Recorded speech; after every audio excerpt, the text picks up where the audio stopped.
Welcome to CoreLogic's housing market update for June 2022. Housing markets lost more steam in May as a combination of higher interest rates, rising inventory levels, and lower sentiment dampened conditions. CoreLogic's Home Value Index showed Sydney and Melbourne dwelling values continued to record the most significant month-on-month falls, while Canberra recorded its first monthly decline since July of 2019.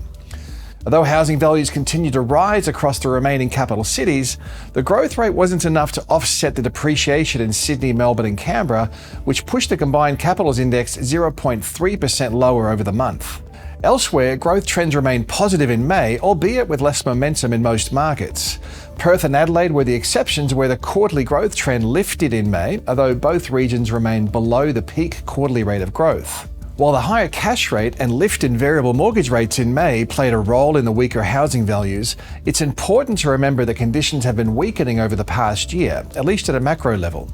The quarterly rate of growth in national dwelling values peaked in May of 2021, shortly after a peak in consumer sentiment and a trend towards higher fixed mortgage rates. Since then, housing has been getting more unaffordable, households have become increasingly sensitive to the higher interest rates as debt levels have increased, savings have reduced, and lending conditions have tightened.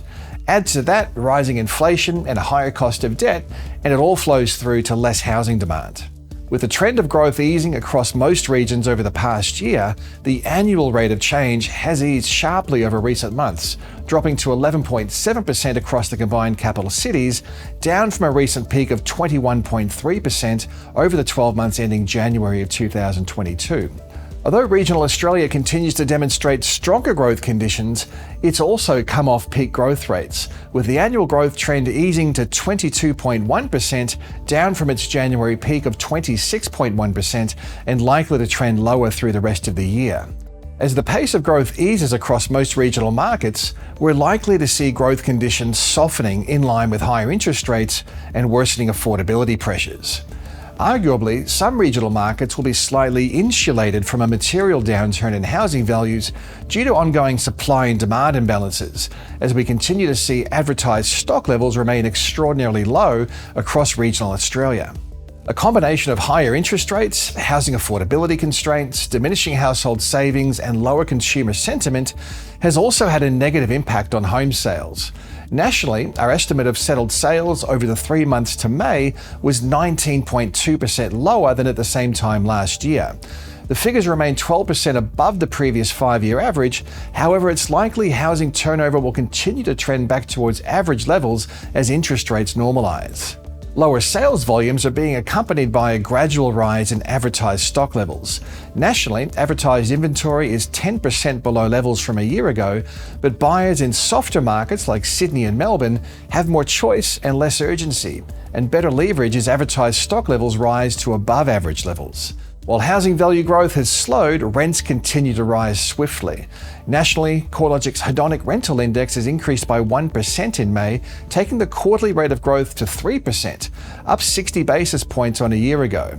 Rents are up 8.8% in the past year across the combined capital cities and 10.8% across the combined regional areas.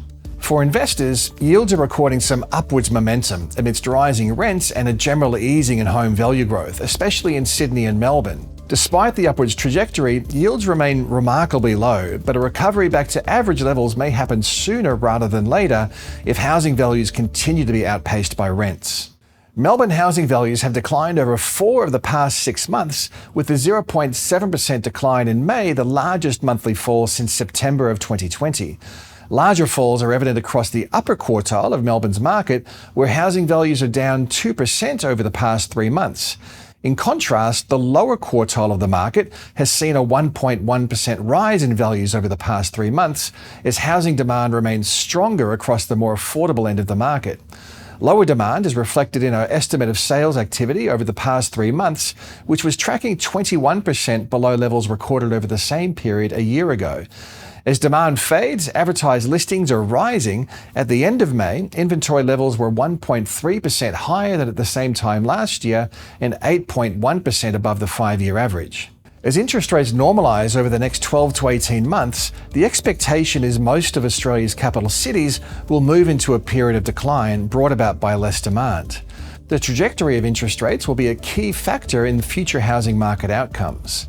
Forecasts for where the cash rate may land are varied. After the Reserve Bank's May board meeting, the governor noted a cash rate of 2.5% wouldn't be an unreasonable expectation. Financial markets are still betting on a cash rate above 3% before mid-2023, while economic commentators show a broad range in their cash rate forecasts. With the housing debt-to-household income ratio at record highs, household balance sheets are likely to be more sensitive to rising interest rates. High inflation could be another factor contributing to softer growth conditions in the housing sector. A prolonged period of high inflation is likely to lead to lower rates of household saving and may potentially weaken prospective borrowers' ability to meet serviceability assessments from lenders. Consumer sentiment also remains low. Historically, there's been a strong correlation between consumer attitudes and housing market activity. These factors, together with stretched housing affordability and a more conservative approach from lenders, especially towards borrowers with high debt levels, are likely to contribute towards less housing demand over the medium term. However, there are several mitigating factors to consider as well. Labour markets are tightening, sending the unemployment rate to generational lows and placing additional upwards pressure on wages growth. As income growth outpaces housing values, the home deposit hurdle will gradually lessen, reducing one of the key barriers to entry for home buyers. Strong labour market conditions together with a growing economy will help to contain mortgage arrears and mitigate some of the risk of a surge in forced sales, placing additional downwards pressure on housing values. Mortgage stress should also be minimised to some extent by mortgage serviceability assessments at the time of the loan origination. All borrowers have been assessed under a mortgage rate scenario at least 2.5 percentage points higher than the origination rate.